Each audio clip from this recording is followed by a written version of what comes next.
How's it going? This is Sherrod with Sherrod Sports Visas. Today we have a very special guest, one of my favorite people in combat sports. I'll let him introduce himself. King Mo.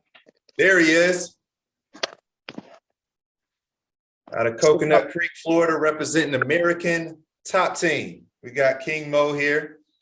And I remember I met him at Bellator in Dayton, Ohio. I was starstruck. I was in the press conference, had no business being in the press conference. I think I snuck in there.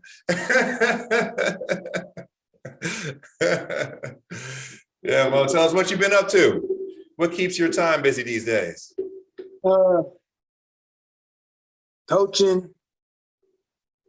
That's really it, coaching and my bees, chilling, more coaching, studying stuff. I just like to just learn things. So I spend my time just going down rabbit holes and trying to learn new random things. Got you. So how was that transition to coming to being like a head coach at like American Cop Team? Because I imagine, there's a lot of people that covet those positions, but is it something like where you always knew, or somebody tapped you on the shoulder, said like, hey buddy, like we need you here? Well, I started off as a coach at MMA first. Mm-hmm. When I was 19 years old, I was in Central Oklahoma, in Edmond, Oklahoma, and I had got done working out. And this guy came up to me and was like, hey, I'm a fighter. You're a wrestler, right? I'm like, yeah. It's like, well, can you take me down as many times as you can? I'll pay you $20. And I'm like, okay, so what are you gonna do? Just try to stop me from taking me down? Stop me from taking you down? He's like, yeah, I'm gonna throw kicks, knees, and punches at you. And I'm like, okay, with gloves? He's like, yeah, I got some gloves. He had some little gloves. And I'm like, some shin guards. Like, no, he didn't have a shin guard. He had gloves and just knee pads. Right. And I was like, okay, let me see how hard you gonna throw. Are you gonna throw hard? He's like, yeah, I'm gonna throw hard. I'm like, okay, well, let me see you do it then. So you're shadow boxing. It was so slow. I was like, oh, that's free money. So I was like, okay. I took him down nonstop. Yeah, he was ready to stop. He's ready to quit working out. And I said, hold on. Before you leave, let's do some push-ups, pull-ups, and sprints. Yeah. And then that's what happened. Ever since then, I helped him train. He went fight in the USWF in Amarillo, Texas, and lost by decision, right? Yeah. I mean, actually lost by the submission with 1 second left. He had the guy's back, and he had the hooks in and crossed his ankles, and the guy stepped over and hit with the ankle lock, which is weird. Yeah. So then he was like, Mo, I'm gonna get serious. I think I'm gonna go train with Militich. And I'm like, who's Militich? He's like, oh, he's in Iowa. So I'm gonna go out there. So he went to Iowa, train with Matt Hughes, Pat Militich. Yeah, everybody was out there, right? I'm a sophomore in college. He comes back. He said, Mo, I got a phone call. I'm like, from who? He's like, I don't know, but it's a tournament. So, they want me to go down to Houston. I'm gonna fight in a 4-man tournament. You wanna come? I'm like, cool. I go down there. We go to weigh-ins. In this tournament, there's Pete Spratt, Eve Edwards, and some Mexican cat, and my boy Jeff Lindsay. So we draw the Mexican cat. So I'm like, okay, good. Okay, we're good. I don't know much about Eve Edwards and Pete Spratt. Right. I knew the names because people were kind of excited about that matchup. So I'm like, okay, we'll get those two in the finals. The next day we get there, our opponent didn't show up. So we were already in the finals. So already a bye. Awesome. Yeah. So then Pete Spratt and Eve Edwards fought. Mind you, years later, they both end up in the UFC. Yeah. So Pete Spratt loses to Eve Edwards. So we fight Eve Edwards in the finals. So I'm like, I'm in the back. My boy's nervous. I'm helping him warm up, doing wrestling stuff. I'm like, hey, this guy can kickbox. So let's take him down. Don't be scared. Right. So the bell, so we go in there, they call her name out. We watch the ring. I'm like, come on, let's go. Give him some water. Mind you, I'm 20. I don't know nothing. I'm 20 years old.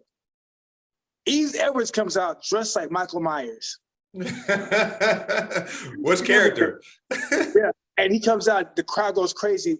I look at Jeff's face. Jeff's face turns just blank. He's out of there. The crowd's going crazy. They shake hands. The bell rings. They start fighting. Eve's just teeing off on us. He fakes a body shot. Jeff goes like this.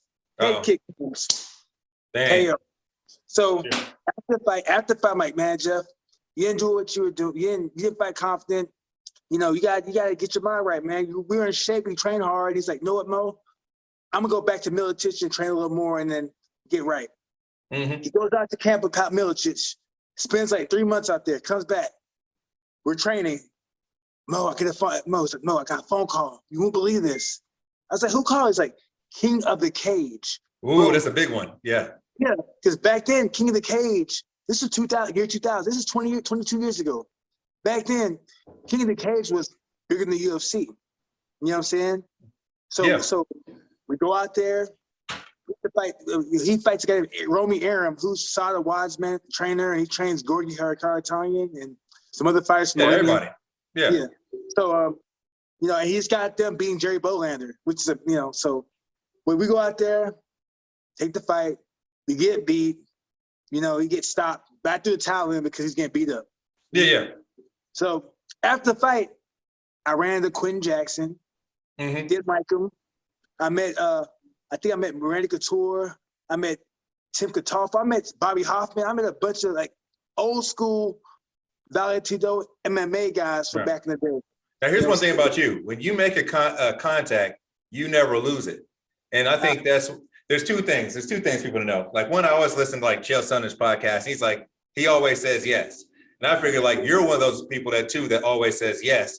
But it's not a skill that everybody has, that once they meet somebody, they know them and they stay knowing them. There's a lot of people that will meet people, you know, have a little conversation, then it goes. But it seems to me that every person that you comes around sticks around unless you don't want it to be that case.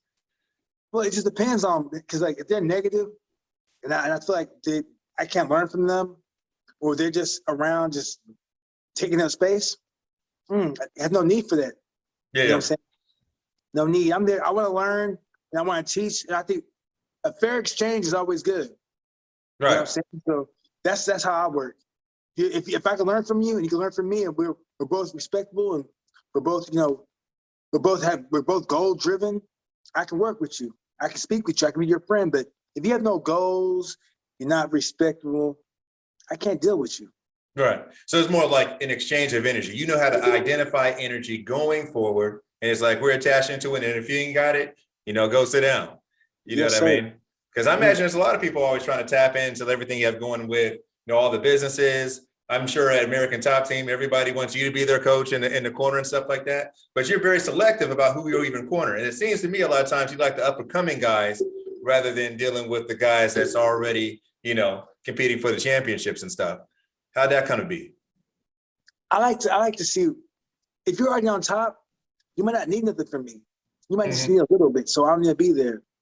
But if you're trying to take a journey to the top and you need somebody there to help you get there, hit me up. You know what I'm saying? We'll cut through all the BS and get you there. And then if I can't take you no farther, guess what? I will hit up somebody I know that can take you the rest of the way. Hey man, that's great humility right there. You know what I'm saying? Now I know we were having like our notes from the fight. I promised the people I would get kind of like get your perspective on the heavyweight championship fight that now happened on what's today? Wednesday. So it happened 4 or 5 days ago. Everybody had time to digest it.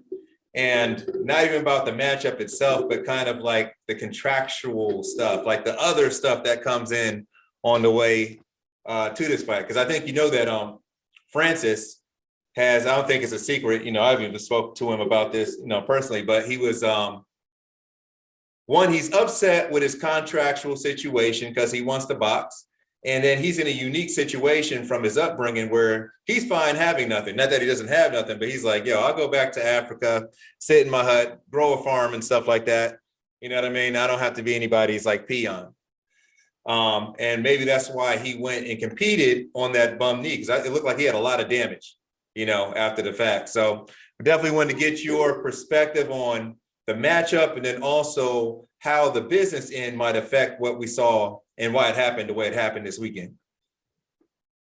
Well, I think it's going to turn down to what Ngannou and what the UFC want to do. If the numbers are high enough, Ngannou ain't going nowhere. And he'll decide that he'll box later. You know what I'm saying? Because truth be told, if he boxes, all he's trying to do is get the Tyson Fury fight. The other fight makes sense because if he did fight Daniel Dubois, Daniel Dubois would beat him, and they would do nothing for him because Daniel Dubois' name's not big. If we didn't fight Joe Joyce, the same thing would happen because their name's not as big. So he's trying to go for the biggest Joshua, Deontay Wilder, Fury because he's trying to cash out. You know what I'm saying? But I have a feeling the UFC will throw bigger numbers to him. Yeah. Because if they let him leave, it's just going to widen the weight class, and it'll weaken the weight class. As a matter of fact, it'll make the heavyweight division lose credibility because the true champion left. Right. So it's kind of like you can't let him go until you have that have that passing of the torch. Yep. And you know, like I do. Well, actually, I did immigration work for Frank Warren, so that's Daniel Dubois and Tyson Fury and all of them. And I was kind of looking at it because, like, I might get that call one day, like, hey, we need to make this happen, get everybody here. But on the athletic commission side, it's just kind of like, how do you get this fight sanctioned if he's going to go straight into the Tyson Fury fight? Because that's an active champion, right? And then you have to have, some type of competitive architecture to get him in there. Like this, Francis is 0-0 in boxing. Yeah, I did it with Conor. It was different though. Mayweather wasn't an active sanctioned champion, right? So there was no like WBC and stuff like that. And then also it's like, Tyson mess around, get hurt, and he's stopping unification of titles, unified fights. It's crazy. WBA, WBO, WBC will sue him because he's not fighting anybody, no mandatory. So yeah. Right, because like he's the WBC champion, Tyson Fury. So I think his mandatory is one of those guys out of UK, Chisora. No, not Chisora. No, Dylan White. Dylan White, that's right. Dylan White. Oh, so then you got to bring in Matchroom. And Matchroom is going to have their thing to say besides that. And then, of course, you have, I'm hearing rumors that they might be trying to buy out Anthony Joshua for that mandatory rematch. And so you're looking at Usyk. And, that whole corner being upset because he's got the 3 belts. Usyk has 3 belts. Tyson has 1. Yeah. You know what I mean? But with that being said, it's kind of like Francis put so much on the line fighting at that type of disadvantage, unless it was like for a bigger purpose. You know what I mean? Because like now looking at it, when he came out that first and second round, he was just kind of, moving like a robot. It all makes sense. That dude couldn't walk. And two, he paced himself. He was waiting for Cyril to get tired a little bit. Yeah. Cyril got tired before him. Even though Ngannou looked more tired, Cyril was really more tired because his output went down, his balance was off, and his IQ dropped. Right. And if you have a man on his back, why go for a leg lock when you're in dominant position? Right. You should be trying to secure that position, move on to the next. And that's always what go Francis position did. Before finish. Yep, for position over submission. So that's what Francis did. We saw Francis defend the leg lock, held the defense, and when he got just secured this position, a more dominant position, he secured a more dominant position and held that. He maintained the position now throughout the rest of that round. And then too, if you look at the position, he did a great job at staying top heavy and keeping Cyril flat on his back. So Cyril had to give up his back. Yep, he had to because he had nowhere else to go. So then he threw the hooks in, and then from there he was stuck. Yeah, I mean, there was 2 things that really impressed me with Francis in that. One, he had some type of, the camera angle didn't let you see exactly what happened. It was some type of foot trip where like Cyril just fell down quick and hit his head on the ground. Like all I know is they were up in the clinch, and then the camera pans, and then Cyril's like on the ground, and it was just a flat, just boom. So I don't know if it was some type of judo trip or inside trip that he did, but whatever that was impressive. And then I was also impressed when he was able to do the sweep when Cyril got on top of him. I think that was in the 3rd or 4th round, but it was different from the heel hook because he might have got on top of him twice, but there was a sweep that happened. Was that the same sequence? Did you see that? The heel hook, because I think, was it the 4th round? I forgot one of the rounds he got swept there. I think it was on the cage. I think it was on the cage. He got reversed in the cage. And I think the 4th round. I could be wrong. I have to go back and look again. Yeah, me too. But I knew it was late. Now I was like, oh my goodness, this dude is sweeping folks. Because like, I saw him in extreme couture training and stuff like that. But I've never seen Francis Ngannou on his back before. I don't think anybody's ever seen him on his back before. But I was impressed by that sweep and just his composure. Because people don't think about making you tired. Also, you're tired in the mind too, and more inclined to make mistakes. Mm-hmm. True. Mental conditioning is so a lot of people worry about physical conditioning. If you're mentally strong enough, you won't get tired. Look at Floyd Mayweather. Floyd Mayweather can maintain a pace. Granted, he probably tired, but his body language and his mental state is so strong you cannot see it. You'll never see it. You'll never even know the difference. Right. So it's like, and that's something you get not even from just like being on a treadmill as long as you can. It's just either you have it up here or you don't. You used to being at that brink or you don't. I don't got it. I'll tell you a story. One time I went to, I went to law school in Cleveland. So of course, I was around the guys at Strong Style, Steve Miosik, Jessica I, Brian Rogers, guys like that, right? And two of the coaches there are attorneys. And one of them is Magistrate Castro, who's their jiu-jitsu coach, right?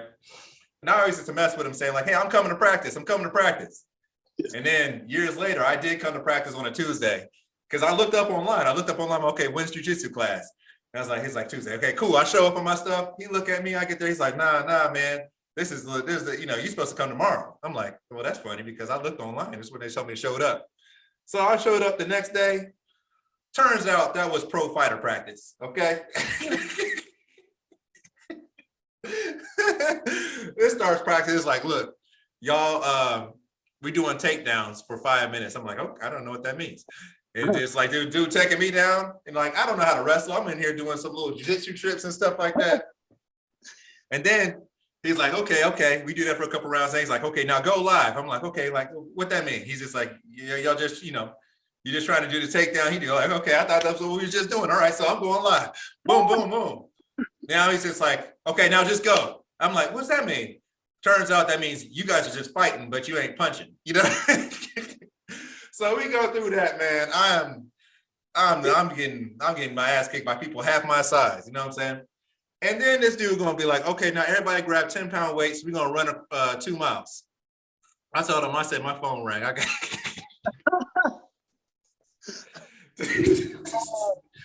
Dude, I ain't been back since. But that's why I practice immigration law and I don't compete in mixed martial arts. Not for any more longer than like 30 seconds, 30-second bursts. That's what I got. You do enough to stay in shape and they have the knowledge. Yeah, I got the knowledge. I got the knowledge for a good 30 seconds. And then I started to get tired in the brain and the body too. And I started giving up my back. Pulling guard. Oh yeah, now I'm good at pulling guard. I'm hard to submit. You know what I mean? I might not get you, but you're not fit to get me. You're a survivor. That's I'm a survivor, man. That's important though. You gotta know. Everybody got their place, man. Yes, sir. Well, I guess that's a good transition. I guess at some point we got to talk about some global mobility, how we move fighters from here and there. You know what I mean? Yeah. Because we done gone all through the fight. So Mo has been such a great person to refer people to me all the time. I know he's in the streets talking good about me because people tell me that. I appreciate that. You know what I'm saying? Yeah, man, you know I got you, man. I got your back, dog. You have my boy Mike Hogan out. Mike Hogan told me to forgive. Yes, sir. Yes, sir. Shout out to Bellator MMA. Yep. Yeah, so talk about the international aspect of American Top Team, just kind of like the makeup of it and like how the international program works when somebody wants to come to the United States to train at the American Top Team in Coconut Creek, Florida. Man, well, if you want to train the American Top Team and you're from overseas, a lot of times people's managers or the fighters will send an email to Richie, who's the gym manager, Puma at att.com. If everyone wants to know, send him a message and tell him that you're interested in coming to train or joining the team. Send him your information and whatnot, and he'll figure out if you're worthy of coming. But those that come, our gym is very, very diverse. We We have people from Canada, Russia, Brazil, Turkmenistan, Mhm. you know, everywhere, man. Like, it's just, I hear so many different accents and hear so many different languages. It's amazing. But, How you many know, languages do you know how to say punch? none. None. But I know cuss words, so many languages. Right. Polish, Russian, Japanese. You have Yep. so many Brazilian. You have so many Portuguese. You have so many different dialects. Man, it's crazy. You have a few Chinese athletes there too. Nice. You know, so it's just, man, it's everybody's there, man. It's a good gym, the best gym in the world, straight up. Man, send some t-shirts down there. I need to get a sponsorship. I might have to get, I got to get some advertising going up in this. Yeah, man. You should come. You should you know, hit up Richie. All right. Just send a message, tell him who you are. All right. You know? Matter of fact, I'm coming to Miami soon. Maybe I'll come and see if I'll put on like a free seminar or something like that. If they got like a room set, just so people come in and ask questions and stuff like that. Yeah. So to talk about how the immigration part of this works is usually when people find themselves at the top gyms, they're coming on either visitor visas or they're coming on ESTA visa waivers if they're from Europe.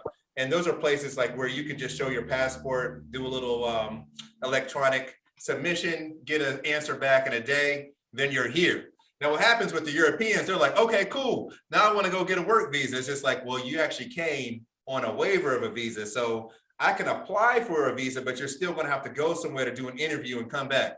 They always get mad when that happens. But I hope this video circulates Europeans, Australians, New Zealanders. If you plan on applying for a P1, go come on a visitor visa. Don't get mad at me when I say you have to go and do an interview, because an ESTA is a waiver of a visa. It means I'm just showing my passport, I'm coming without a visa, and I have 60 days to stay in the United States. And a lot of times they'll go ahead and stay over that, and then they're really messed up. And then we got a whole different problem, because when UFC comes to try to sign you, and they find that you've overstayed on your ESTA, you got a problem. They're going to rely on you to fix that yourself before they go ahead and sign you up. That's a big issue, because I remember at one point when they're trying to do the Muslim ban and the Trump, the Trump thing. Yeah.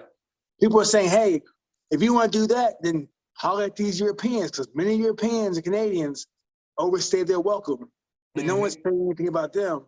Since everybody stays, like, who wants to go back? You come to America, not many want to go back, because America's the land of the free, home of the brave. So people think they come here and they think they have a better chance of making it, so they want to stay. I don't blame them. I don't blame them at all. Right.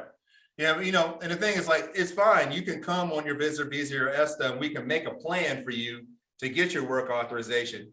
In fact, you're more attractive to the bigger promotions, Bellator, PFL, the UFC for sure, if you already have a P1 visa, because they know that you're eligible, and they have to do much less work to get you qualified. If it's like, for example, if I've done your work, most of them already know how your petition's set up, so they could just sign you right off of that P1 before you're even signed, and then you're good to go. The other part is this, is a lot of times the UFC is only getting visas for guys while they're fighting. So it might only be a 3-month visa instead of the 3-year visa.